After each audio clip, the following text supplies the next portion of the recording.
Welcome. Today, we're going to pull back the curtain on a relationship that's long felt rock solid, the one between the United States and Japan. Right.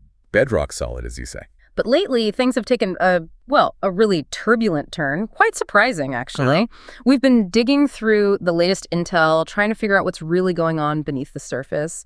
Because this isn't just about trade numbers, Not at all. It's about a 70-year alliance facing immense strain, unexpected strain. Yeah, think about it. A friendship, really, that's thrived for over 7 decades, built on deep cooperation, trade, military defense, tech. Really deep collaboration. Japan's been an absolutely steadfast ally, opened its markets, invested heavily right here in the U.S., hosted critical American military bases, a partnership built on mutual trust.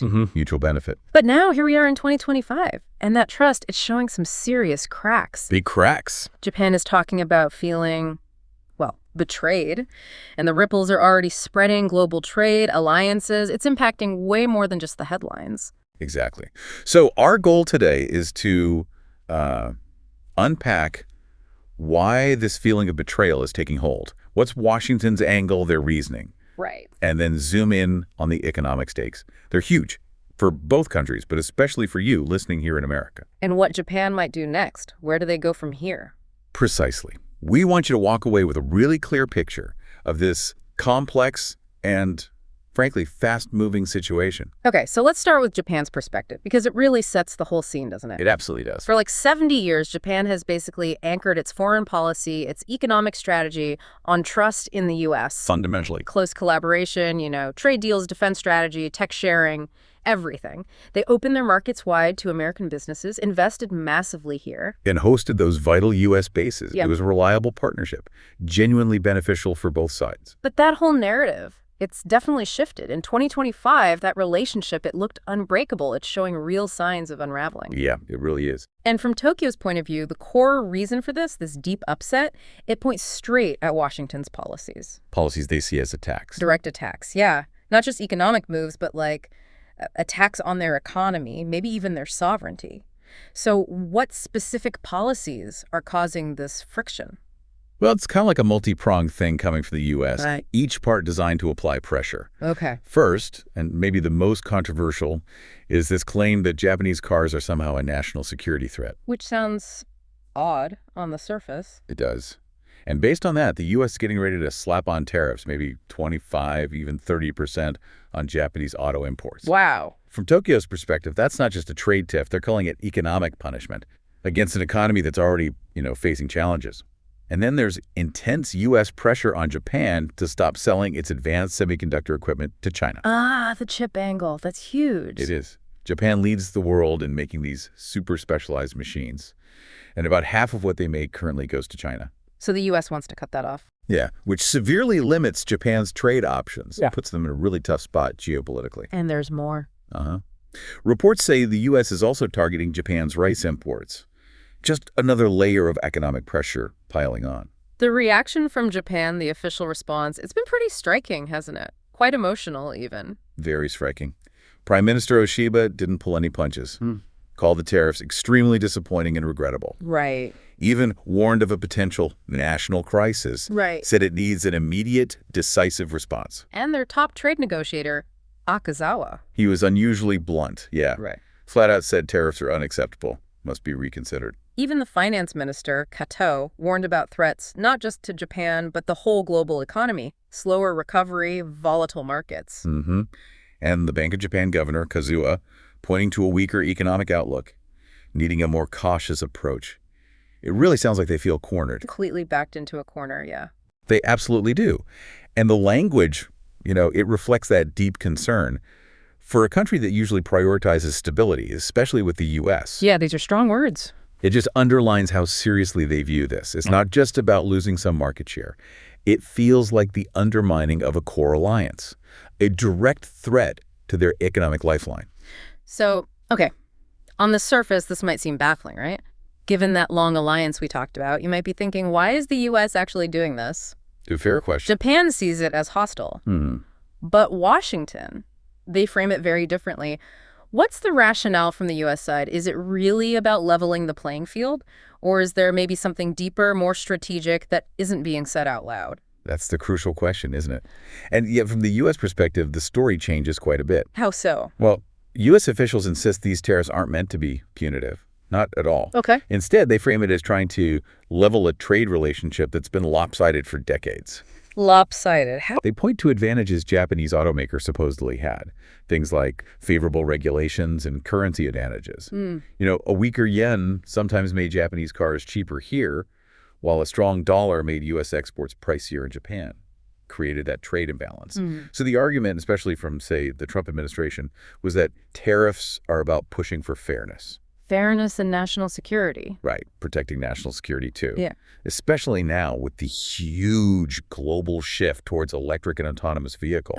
The future of cars. Exactly. Areas where U.S. companies are really trying to catch up, maybe even get ahead in the next generation of auto tech. That potential impact, it's massive. Which is exactly why we need to unpack this. Let's really dig into those direct economic ties, because I think a lot of Americans might be surprised just how, well, integrated Japan is into the U.S. economy. Deeply integrated. When we say U.S. economy, it's easy to forget Japan isn't just some distant trading partner. They're woven right into our economic fabric. The crazy thing is, these tariffs aren't just hitting foreign companies somewhere else. They're hitting a huge integrated Japanese-American manufacturing system right here. Yeah. So what does this really mean for us? For you listening, for jobs, communities all across the country? It really has far-reaching consequences. Let's just look at the direct economic impact. Okay. Japanese car makers, Toyota, Honda, Nissan, they're not just shipping cars over. They've been investing here for decades, building huge factories in places like Texas, Kentucky, Alabama, Mississippi. Right. Those are big employers in those states. Huge. These plants crank out over 3 million vehicles a year. And the vast majority, like over 90%, are made right here for American buyers. So they're basically American-made cars in many ways. In many ways, yes. Right. And get this, in 2023, Japanese brands were nearly half of all vehicles sold in the U.S. Toyota was the #1 brand overall in 2024, sold over 4.4 million vehicles. And then, the jobs. Japanese automakers directly or indirectly employ over 500,000 Americans. 500,000 people. At least. Some estimates go way higher, maybe 840,000, when you count the whole ecosystem. Factory workers, office staff, dealers, part suppliers. Wow.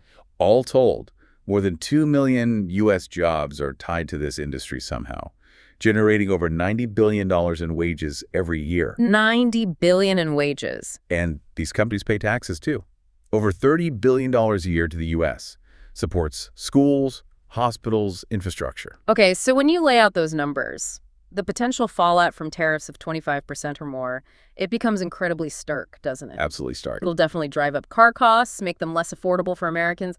Sales will drop. Inevitably. Which could force these Japanese companies to scale back U.S. operations, maybe even close factories, cut American jobs. That's the real risk. Given how integrated it all is, are U.S. policymakers really seeing the self-inflicted wounds these tariffs could be? Because looking at those figures, it honestly doesn't feel like something you do to an ally. It feels like a betrayal, like Japan says. That's the core tension right there. The stated goal might be leveling the playing field, but the practical result could be severely disrupting a huge job-creating part of the U.S. economy. It risks undermining the very industries it claims it wants to protect, raises costs, discourages that foreign investment that's been so key to U.S. growth for decades. But this tension, it's not just about cars, is it? It's playing out in another super critical area.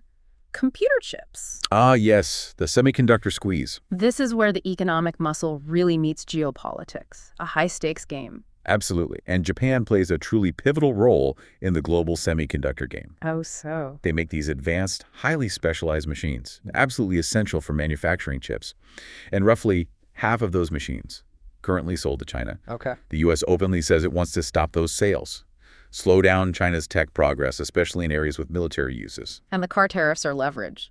That's the fascinating part. It looks like the car tariffs are being used as a powerful tool, to pressure Japan into cutting off those chip equipment exports. So it's not just about cars or rice. Not at all. It's about controlling critical tech, using economic muscle for bigger political goals, basically forcing Japan into this impossible choice. And there was that letter from Congress. Yeah, a private, urgent letter from U.S. Congress to Japan's ambassador here just signals how serious, how sensitive this whole thing is. high stakes. The U.S. worry is clear. China's growing chip production, Huawei, for example, could soon dominate half the global supply of what they call legacy chips. Legacy chips. What are those exactly? Right, so these aren't the super advanced processors for AI or whatever. These are the workhorse chips, Okay. critical for everything from your car's brakes to basic electronics, even military gear. So while the U.S. argues Japanese companies are doing fine financially even without China sales and points to its own big investments in domestic chip making, Japan is caught in the middle. incredibly tough spot. It's a real test of allegiance, isn't it? It sounds like an incredibly difficult choice for Japan. Like, do they cave to the U.S., stop selling those machines to China, hope the U.S. lifts the tariffs? But risk their economy and ties with China. Which is a huge trading partner itself. Or do they try to carve out their own path, maybe look for new trade partners beyond the U.S.? Yeah. Given all this pressure, how is Japan responding? Are they just taking it? Or are they, making moves, strategizing? Oh, they are absolutely not just taking it lying down. No way. Okay. Tokyo's taken a very blunt stance on the tariffs, basically saying no deal happens unless tariffs are tackled as part of a bigger agreement. That's a shift from their usual style, isn't it? More diplomatic. Big shift, much less accommodating. But beyond the public talk, Japan's making quiet but really strategic moves. Like what? Nissan, for example, already cut production of its Rogue SUV at its plant in Kyushu. Toyota's been redirecting investments toward Thailand. So they saw this coming. Seems like it. These weren't sudden decisions. Japanese automakers have apparently been planning for this kind of thing since trade tensions first heated up back in 2018. And this points to a bigger, really profound trend. Japanese automakers, it seems, no longer view the U.S. as a stable manufacturing hub. Wow. That's huge. It is. Instead of doubling down here, they're pivoting strategically to Southeast Asia. Thailand, Vietnam. Exactly. Thailand, Vietnam, Indonesia. They're emerging as the new production hotspots. Toyota, for instance, is spreading its EV production across 5 countries in that region. Mazda just committed $150 million for EV factories in Thailand. And the China move? Toyota building a plant there? Yeah, that was striking. A $2 billion deal for an EV plant in Shanghai. A move that would have been, frankly, unthinkable years ago, right, with all the U.S.-China tension. But now confidence in the U.S. as a stable partner seems to be fading. So much so that even China appears a safer bet for long-term investment. So production in the U.S. won't just stop overnight? No, probably not an abrupt cut. But it sounds like new models are quietly being assigned to plants outside America, a fundamental shift in where things get made. So when you look at these strategic moves, this investment going elsewhere, this whole reevaluation of a decades-long alliance, what does this ultimately mean for America's economic future? It's a powerful question. The ripple effects seem, well, far-reaching. What we really talked about today, it isn't just some trade dispute between 2 countries, is it? Much bigger. It feels like a clear symptom of a deeper geopolitical shift. Old alliances are being tested, reevaluated. Economic power is being used in new, kind of more aggressive ways. Definitely, yeah. And the ripple effects, they're going to be massive across industries, global relations, influencing everything from the cars you might buy to job opportunities right here in your community. And maybe this leaves you with an important question to think about. If a really close, loyal ally like Japan can face this kind of intense economic pressure, what does that signal about America's credibility with other partners? In Asia and around the world. Think South Korea, the Philippines, India. right, does it make them nervous? Could it inadvertently, maybe, open the door for other powers? Competitors offering, sweeter trade deals with fewer strings attached?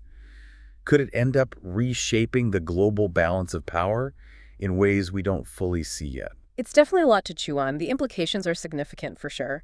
We really encourage you to stay informed on these critical global economic changes because they genuinely affect all of us. I really do. If you found this discussion valuable, please take a second to like this video and subscribe to the Geopolitics Gazette YouTube channel. It helps you stay ahead of these vital developments.